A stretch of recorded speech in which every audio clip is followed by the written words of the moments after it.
While doing service calls, what are the most common problems that you run into? I've done a couple videos like this. I'm almost certain today's a great day to give you this information because the experiences I've had today are common problems.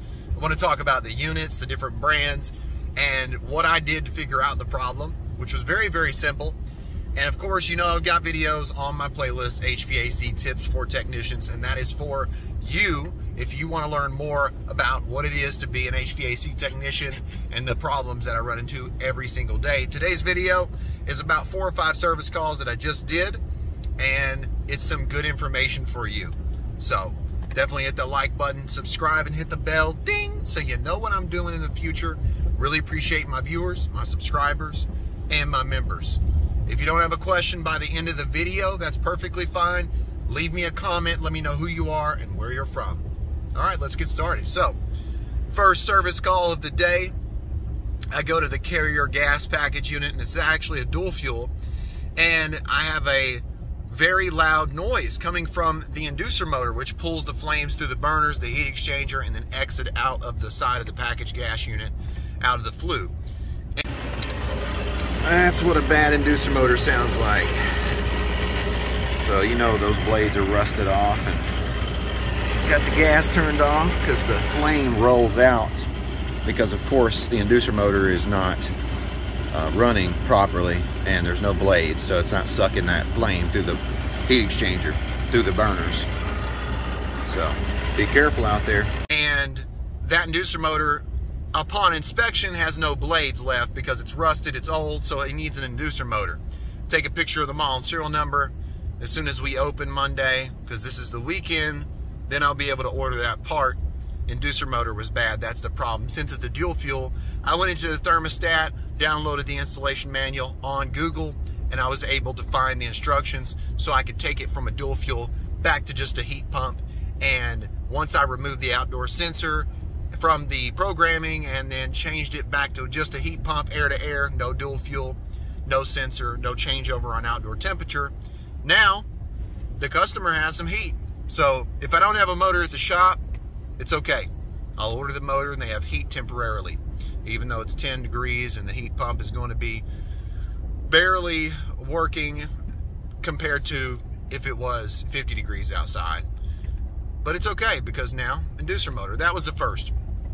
All right. This is that common motor, and this right here is a newer motor with a blade, but you'll see that it'll be rusted to pieces, and they don't sell all the parts so that you can replace just the wheel. You have to get the whole inducer motor assembly. And I think this right here is mostly Carrier, and this right here is another motor for possibly a York. We've got some American Standard inducer motor assemblies. Second problem, go to the job and it's tripping the limit switch, and it's a gas package unit as well. And upon inspecting the indoor motor is not turning. Yeah, it's a X13 ECM motor and that type of motor, so it has a module, and you have to have a 24 volt call and then a 240 volt call, and I've got all my calls, I've got all my voltages that I need inputted into the motor, so it's not running, so it's a bad motor. That's easy. Check out my playlist. I've got a video actually shows you how to use your meter and do that. That was number 2 problem. So got the model and serial number, gonna order a motor for that. Got to check, see if it's under warranty. Most package units have 10-year parts if they were registered, so hopefully it's under warranty. If it's not, that motor's probably going to cost $300, $400, $500, maybe even more. So number 3 service call, I go to the service call, the thermostat is blank, so I'm immediately going to check power. I check the breaker, it's not tripped, so I go straight to the unit and I see the disconnect. Disconnect looks old, I go straight for the disconnect.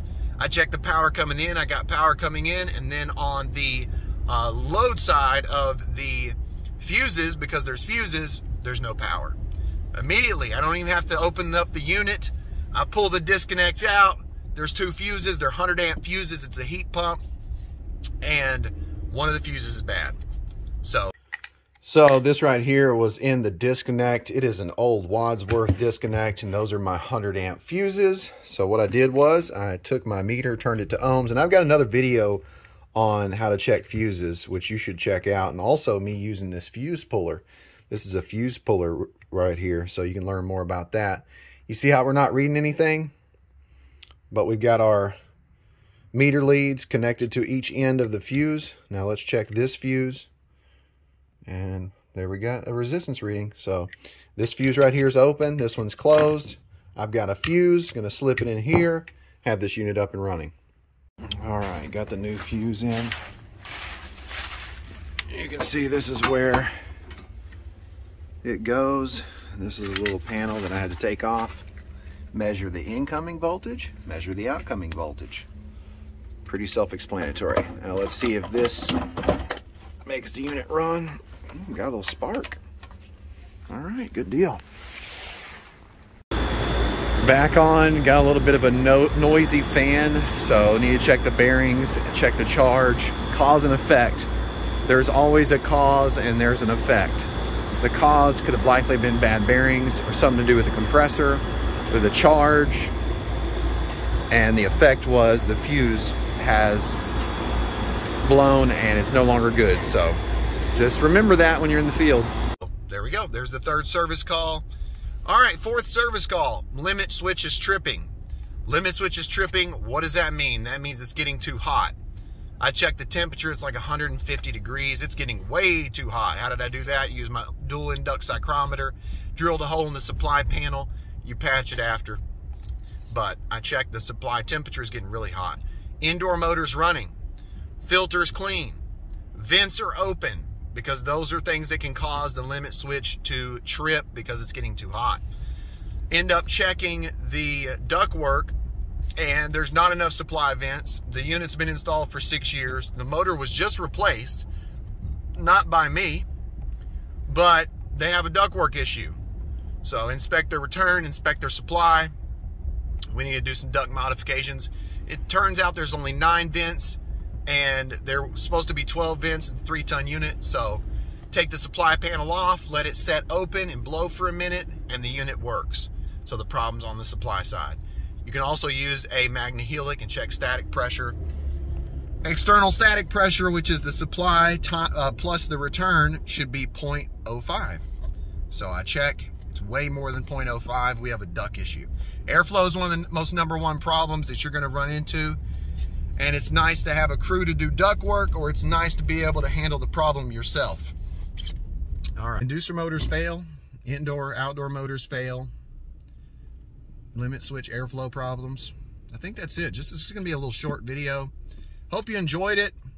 Oh, by the way, the inducer motor that was bad on the carrier package was causing the flame to actually roll out because it wasn't sucking the flame through the burners.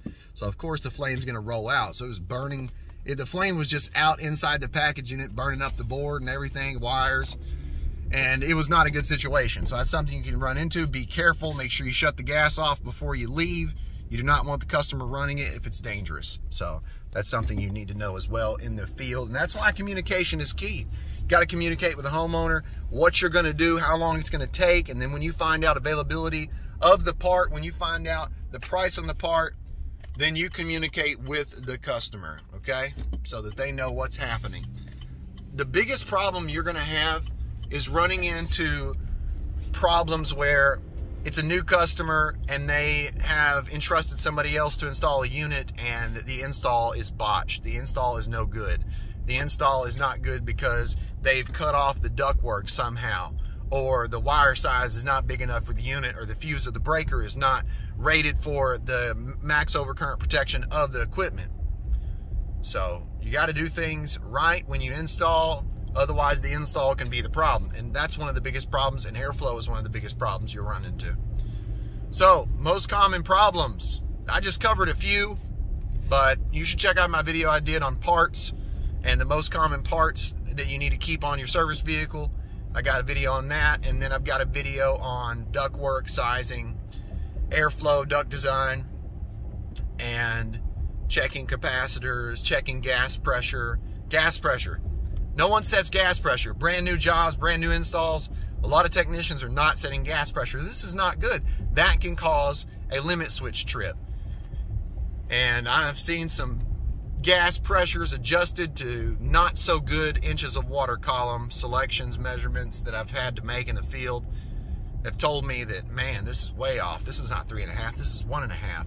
Low gas pressure causes heat exchanger to sit up.